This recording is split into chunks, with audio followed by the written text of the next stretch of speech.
Salut à tous, bienvenue dans ce débrief du Canap FM. Aujourd'hui, je suis avec Paul pour parler du France-Albanie d'hier soir. Salut Paul. Salut Sacha. Donc oui, voilà, France-Albanie hier, une victoire des Bleus qui a été quand même dans la douleur, un match compliqué avec des buts en fin de match. Donc voilà, on est quand même heureux de cette victoire, mais c'est vrai que la prestation a été plutôt mitigée hier soir. Et donc ce qui nous a aussi pas mal intéressé, c'est l'interview qu'a pu faire Didier Deschamps dans le journal d'équipe hier en après-match. Voilà, où il a un peu donné sa vision des choses par rapport à ce match, aussi qui a parlé des choix qu'il a pu faire.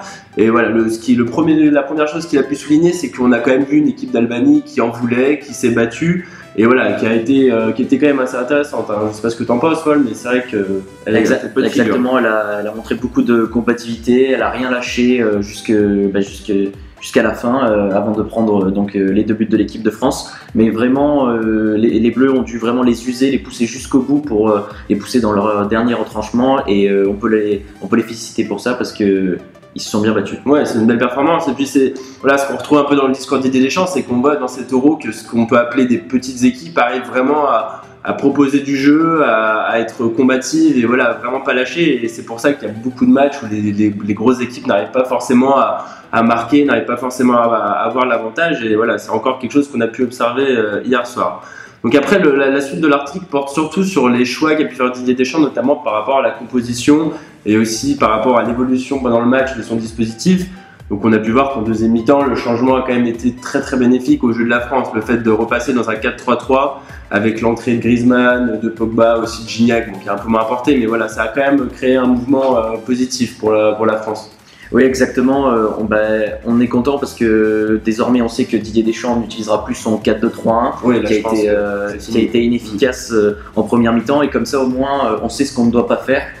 Et du coup on est revenu sur du classique en deuxième mi-temps avec l'entrée de Pogba, et notamment ce choix il s'explique par la volonté de faire bouger une ligne défensive albanaise qui était vraiment très verrouillée et qui était difficile à franchir durant la première mi-temps. Ouais, c'est vrai qu'une défense assez forte de l'Albanie. Et c'est vrai que Deschamps nous explique aussi donc, que son choix au départ de son 4-2-3-1 était lié au fait que face à une défense un peu compacte, il voulait mettre un peu de percussion, un peu de dynamisme, et c'est aussi ce qu'explique la titularisation de Coman et de Martial. Donc voilà, mais sauf que des joueurs qui n'ont pas forcément apporté autant que ce qu'on aurait pu espérer. Et ce qui fait que les changements de deuxième mi-temps ont été aussi encore plus marquants par rapport à cette première mi-temps un peu terne de l'équipe de France. Puis voilà, enfin le dernier point qui souligne, c'est aussi le fait d'avoir laissé souffler Griezmann. Ouais. Donc certes, Griezmann un peu mécontent de moins jouer, mais qui a quand même, je pense, apporté beaucoup de fraîcheur en fin de match, et c'est aussi bon qu'il ait pu un peu récupérer pour la suite de la compétition. Donc maintenant, ce que je te propose, c'est qu'on passe un peu plus à ce qu'on a pu analyser nous sur la prestation collective de l'équipe de France, et notamment en partant du secteur de conclusion. Donc voilà, secteur de conclusion, comme on peut le voir sur le graphe, la première mi-temps, très terne, des actions de conclusion assez, qu'on n'a pas vu beaucoup, peu de séquences en conclusion. Et puis voilà, en deuxième mi-temps, là c'est l'explosion. On peut voir que beaucoup plus de séquences, notamment en fin de match, où là vraiment on a pu faire des différences. C'est ça, on a vu que Martial et Coman finalement n'ont pas vraiment fait la différence. Et c'est qu'à partir de la deuxième mi-temps, on a vraiment un sursaut d'orgueil qui a été notamment marqué par le poteau de Giroud, qui a déclenché un peu les nombreuses phases offensives de l'équipe de France, et qui ont permis finalement de faire craquer cette défense d'Albanie. Ouais, exactement. Et quand on regarde un peu les occasions, on voit que entre la première et la deuxième mi-temps, c'est le jour et la nuit. On voit que deuxième mi-temps, beaucoup plus de situations pour la France, et voilà, on a poussé pour finalement arriver à obtenir cette victoire. Donc voilà, les 3 points sont là, mais c'est vrai que entre la première et la deuxième mi-temps, on a quand même un gros contraste. Et c'est aussi un peu le cas dans l'animation, ce qu'on voit aussi sur les graphiques, c'est que c'est monté un peu crescendo au fil du match, notamment en deuxième mi-temps.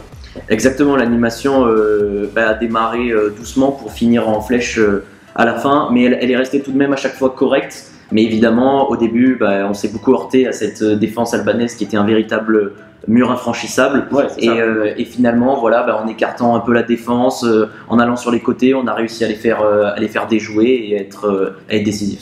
Voilà, et encore une fois, première mi-temps, deuxième mi-temps, au niveau de ce qu'on peut observer dans ce tableau, c'est le jour et la nuit. Vraiment, deux équipes de France en fait dans ce match. Une qui a vraiment poussé pour le résultat, et une première un peu poussive en première mi-temps. Enfin, la défense forcément, peu inquiété. On n'a quand même pas eu beaucoup de situations dangereuses, à part peut-être l'occasion de l'Allemagne, le poteau, oui. Le poteau, voilà.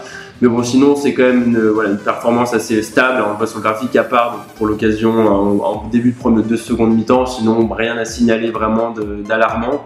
Et puis voilà, on sent que ça emmagasine un peu de confiance au fur et à mesure. Et voilà, on sent que les 4 titulaires arrivent à vraiment se stabiliser. Et on est plutôt confiant pour la suite par rapport à ça. Oui, je pense qu'après on pourrait faire un dernier point un peu plus technique, mais sur l'état de la pelouse. Ouais, l'état de la pelouse assez délicat. Oui, on a vu beaucoup de joueurs glisser. Alors c'est dommage dans une grande compétition comme ça, on n'est pas des pelouses vraiment optimales. Et surtout en France, voilà, on a vu, comme j'ai dit, beaucoup de joueurs glisser. Un peu, ça gâche un peu le spectacle. Ouais, ça gâche le spectacle. Et puis voilà, on espérera que ça soit mieux plus tard. Ouais, exactement comme Deschamps l'a aussi pointé dans son interview. Quand on est en France, notamment au stade Vélodrome, l'un des plus beaux stades de cet Euro, c'est vraiment dommage d'avoir une pelouse de cette qualité. Et pour le jeu, voilà, c'est un peu dommage. Mais bon, on espère que les organisateurs feront le nécessaire pour nous assurer des pelouses un peu meilleures pour la suite. Et puis voilà, donc on a débriefé ce match ensemble. J'espère que vous avez apprécié cette vidéo. On se retrouve bientôt pour de nouvelles vidéos, notamment par rapport aux notes qu'on a pu mettre pour les joueurs et aussi aux commentaires qu'ont pu faire les internautes sur le net. Je vous invite à retrouver nos analyses de performance sur notre plateforme FPM et puis restez au courant pour de nouvelles vidéos. Salut. À tous.